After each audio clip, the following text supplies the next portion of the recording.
أي كجمريو نكتكتاتلنا نعدم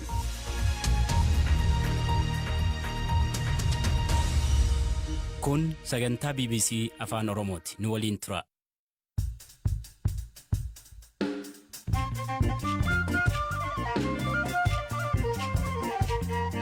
Ashamaar kafuun hordoftoota BBC Afaan Oromoo sagantaan keenya eegalee jira. Maatiin dhalootan Itoophiyaa ta'an maallaqa qabatanii gara Finfinnee dhufuuf turan buufata xayyaaratti irraa fudhatame. akka seera Ameerikaatti maallaqa namoonni gara keessaa seenanis ta'ee gara alaa qabatanii ba'an irratti daangaan hin jiru. Abbaa Gadaa Tuulamaa fi walitti qabaan gumii abbootii gadaa gobanaa hoolaa rakkoo Oromiyaa keessa jiru maal akka fakkaatuu fi falli maal ta'u qabu dubbatu. Mootummaan tarkaanfii fudhadha jedha. Waraanni bootilleen Oromoon bilisoomsa jedha. Jidduu kanatti baay'ee biitti Oromootuun gaaga'amtee jirti. UN naannoo Tigraay waraanaan mancaatee deebisee ijaaruu fi carraan kondominiyeemii dheengadda ba'ee haqamuu kan jedhu dabalatee oduuwwan gaggabaaboos qabnaa hiikaa fi tasaasiniif dhiyeessaa nu waliin tura.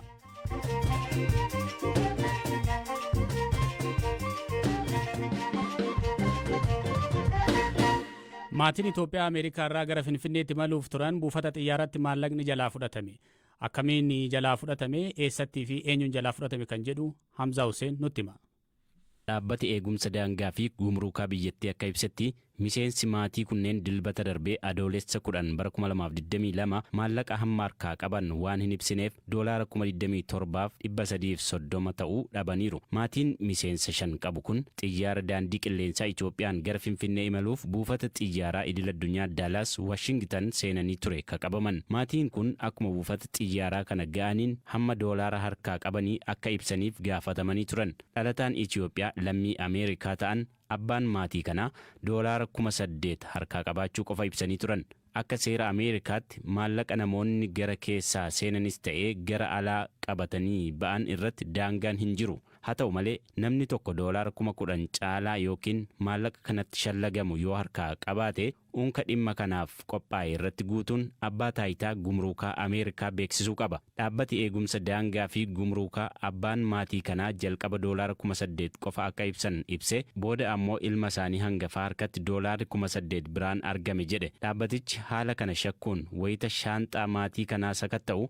doolaara 27,330 argeera. Naannawa sanatti qindeessaa gumruukaa fi daangaa ka ta'an Daani'el Escobedo dhimma kana irra deddeebiin dubbanneerra. Imaltoonni maallaqa haga fedhan qabatanii Ameerikaa keessaa ba'uu yookiin ammoo itti seenuu danda'u. Seerri federaalaa mootummaa Ameerikaa garuu namni tokko doolaara 10,000 ol yoo qabaate beeksisuu akka qabu dirqamsiisa. Kun baay'ee salphaadha jechuun dubbatan. Dhumarratti maatiin kun doolaara 8,300 qofti kennameefii geggeeffaman. Namoonni kunneen yakkaan waan hin himatamneef maqaan isaanii hin eeramne.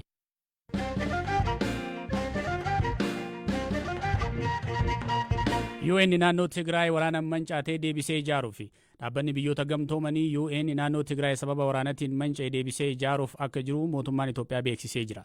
Yeroo gareen TPLF naannoo Tigraay bulchaa jiru kanatti sagantaan deebisanii ijaaruu kun akkamittii fi eenyuun hojiirra oola kan jedhu Hirbaa Gammachuu dabalata qaba.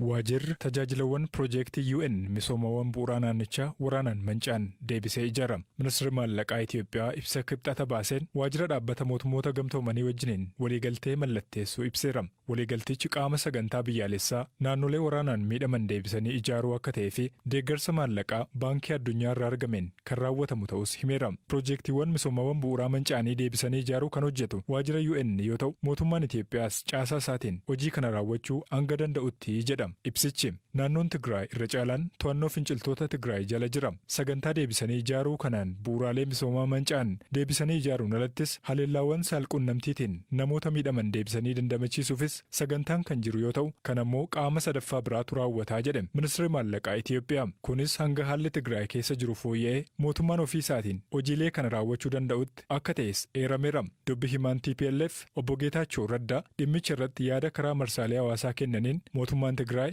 baankii addunyaa wajjiniin hariiroo akka hin qabnee fi dhimma UN naannicha deebisee ijaaruus akka quba hin qabne himaniiru. Eebila darbe mootummaan Itoophiyaa fi TPLF dhukaasa dhaabuudhaaf waliigaluu isaanii hordofee baankiin addunyaa dhaabbata idil-addunyaa deeggarsa maallaqaa Itoophiyaaf kenne kan jalqabaati. Erga eebila darbeetii waraanni bakkeewwan hedduutti dhaabbatee mootummaan Itoophiyaas gargaarsi namoomaa akka Tigraay seenu ayyameera. Haa ta'u malee ammallee Tigraay keessa tajaajilawwan bu'uuraa kanneen akka koominikeeshinii, baankii fi ibsaa hojiin eegalle. United Nation namoonni 100,000 dhibba hedduun lakkaaman beelaaf saaxilamuu malu jechuun akeekkachiisaa ture. Waraana baatilee 20f itti fufe karaa nagaa xumura akka argatu yaaliin godhamaa kan jiru yoo ta'u, mootummaan Itoophiyaa koree marii TPLF wajjiniin marii godhamu irratti bakka isaa bu'u miseensota 7 qabu ifa gochuunsaa ni yaadatama.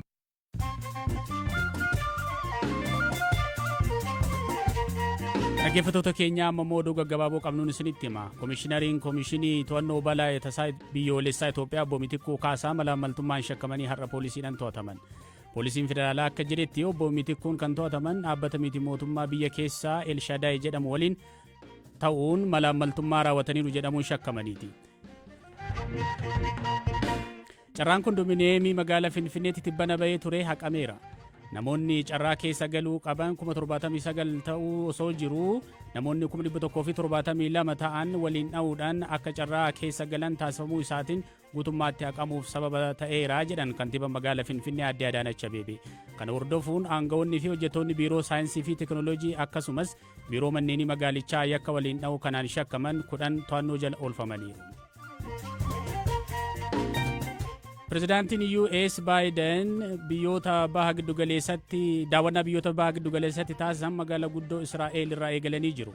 Waraana Yuukireenii fi Raashiyaa erga eegalee as xiyyeeffannoon Baayidenii fi bulchiinsa isaanii waraana kana dabalatee waa'ee Chaayinaa fi filannoo walakkeessa waggaa bara kanaa gaggeeffamu irratti fuulleeffatee ture.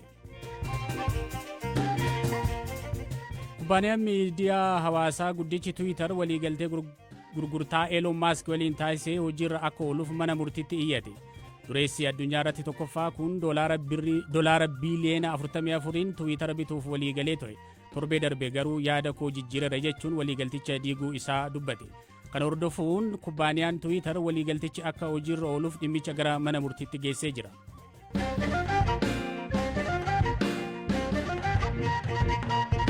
Sababa qaala'insa jireenyaatiin mormiin itti hammaanan pirezidaantiin Sri Lankaa xayyaara waraanaatiin biyyaa baqate jedhame. Pirezidaantiin Gotabaya Rajapaksan gara Maaldiivitti akka baqatu gochuu isaa humni qilleensa biyyattii beeksisee jira. Dhaggeeffattoota keenya oduun gaggabaaboon qabnu kanuma.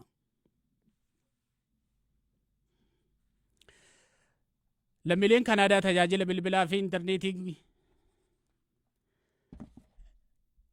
dhiifama dhaggeeffattoota keenya nuuf galcha abbaan gadaa Tuulamaa fi walitti qabaan gumii abbootii gadaa Goobanaa Hoolar rakkoo Oromiyaa keessa jiru karaa nagaan hin furamne taanan biyyattii dhafuu yaaddoo guddaadha jedhan. Walitti bu'iinsa humnoota mootummaa fi waraana bilisummaa Oromoo gidduutti gaggeeffamaa jiruun uummanni nagaan gatii hin malle kanfalaa jira kan jedhan. Abbaan gadaa kun maatii olaanaa wajjin turtii taasisaniin.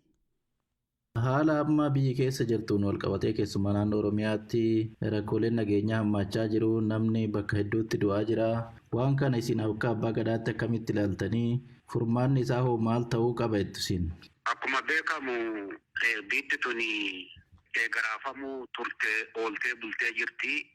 Amma Asxoota darban keessalleen Haile Sillaasee irraa kaasee Dargi irraa kaasee darbee warratee Ihaadig irraa kaasee mootummaa amma keessa jiru kanaan biyyi tuni akka raafamaa jirtu beekamaadha. Kana addunyaan illee hin beeka. Hawaasni Oromoo illee hawaasni Itoophiyaa illee hin beeka. Keessumattuu immoo rakkinni kun kan hammaate immoo rakkinni nageenyaa kun guyyaa guyyaan namni du'u guyyaa guyyaan qabeenyi gubatu manca'uu waggaa 3 kana Oromoo keessatti baay'ee hammaatee jira.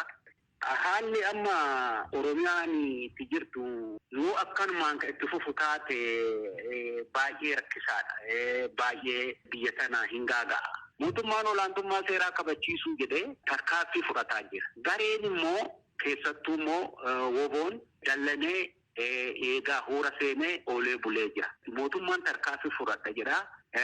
Waraanni wobootilleen Oromoon bilisoomsa jedha.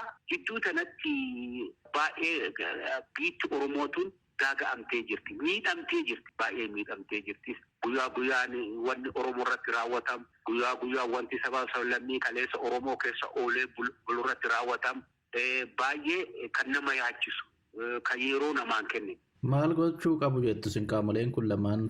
Qaamni kun namni nama ta'ee lubbu qabeeyyiirraa adda kan ta'u waan yaaduuf, waan hojjetuuf, waan dubbatuuf, waan walii galuuf warri kana hojjetu kun biyya Oromoo tanaaf maratteeffatutu irra jira. Kaleessa biyya nagaa akka turte ilaa fi ilaadhaan hiikkataa ture. Oduu biyyan balleessin, oduu biyyan diigin, oduu biyyan gubin, oduu sabaaf sablammiidhaan waliin waraanin, oduu amantaadhaan waliin waraanin jaarraa tokko falakkaa ol qabsaa'ee irra aangoon kan Oromoo ta'ee harki irra caalu Oromoodha biyya tana kan bulchaa jiru. Waraanni duudhaa fi safuu si dachisiisa. Sirna gadaa keessatti kun jibbamaa keessatti waan kanee Oromoo itti oolee bule san si gachisiisa. Kanaafuu wanti kun oduu gattaa'amee ilaalame kaleessas kanuma dubbataa turre.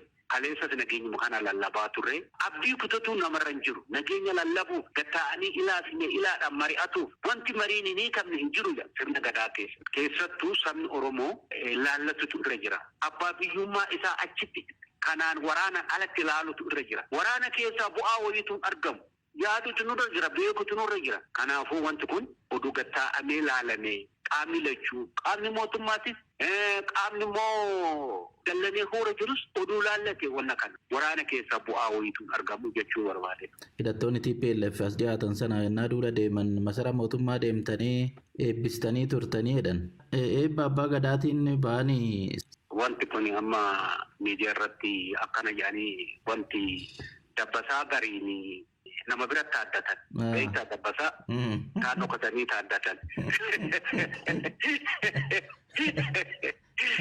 Miidiyaatti gara akkasi. Godina Booranaa naannawa magaalaa Yaabeellootti kan argamu Tulluu Goot Garbii jedhamu irratti namoonni hedduu wal ga'anii osoo kadhatanii fi faarfatanii kan agarsiisu viidiyoon isaanii miidiyaa hawaasummaa irratti mul'achuu ergee galee bubbuleera. Tulluu kana irratti gumii kana walitti qabu Daawaa Shibbiruu sagantichi yoom akka eegalee fi maaliif akka tulluu kana gubbaatti waaqeffatan akkana jechuun BBCtti hima. Hanga waggaa sadii waa kadhachuu qabnaa gaara kanan baanee kadhachuu qabnaa jennee waliin qabanne nu kadhannee buunaa jennee karoorfanne waaqayyo ammoo iyyoo an hojii asii qabaa nuun jedhe. Ati tajaajila nama hojii qabda? An tajaajila sunii mootummaa asin hojjedha. Waajjira kam hojjetta? Waajjira bishaanii hojjedha. Achuma magaalaa Yaabeelloo jechuu? Magaaluma Yaabeelloo. Torbanitti si'a meeqa achirratti gaggeessitu? Roobii fi jimaatiin jiru guyyaan kaan cufin jira jechuudha. Biiroo wajjin akkamitti achitti tajaajiluu dandeessa hojii mootummaa waliin? Tajaajiltooti waliin tajaajilus jiran. Tajaajilli kan jalqaba immoo sa'aatii 9:30 qabee hanga sa'aatii 12:30 tajaajilli tura.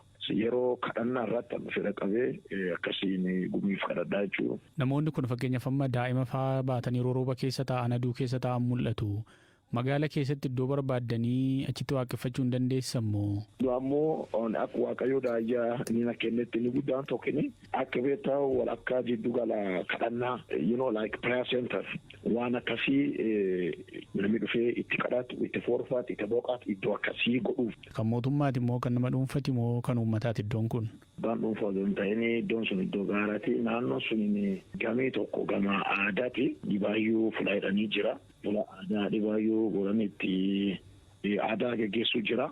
Mormiin isin irratti hin kaane achirraa gara uummataati. Wanni kun fula aadaalleeti aadaaf amantii waan jedhaa gisee karaallee nu kaasanii jirani. Naammaaf ammoo ismuuzlii kadhachuu jirra. Garuu site selection am iddoon sun naannoon sunitti iddoo wayiifaa yoo argamellee yaadjedhullee mataa keessaa hin qabna. Mootummaa gaafattaniirtu karoora kana dhiyeessitanii? Amma already karooricha yaada qabanne jirra. Direct amma guunnee odootiin kenneen qaama tokko akka dhuunfaatti gaafannee jirra. Maaltu ta'a iddoo sanatti fakkeenyaaf? Tokkoffaan kadhannaadha. Inni lammaffaan dammoo yeroo wangeelitti lallabanuudha. Akkasumas dammoo dhibamaafis yeroo bilis ba'isaa waaqayyoon kadhatamaafi yeroo rakkataan jiru ammoo rakkataas ni gargaara. Mootummaan akka iddoo sanatti si waaqeffattan ni beekaa? Yaa hin beekan. Maal isiniin jedhan? Ammaatti wanti kan jedhanii jiru qaamni mootummaan baay'een isaaniis dhufanii waaqeffatu ni kadhatu. Namni moor iddoo kadhaatiin beeka namni cuftuu dhufee kadhata.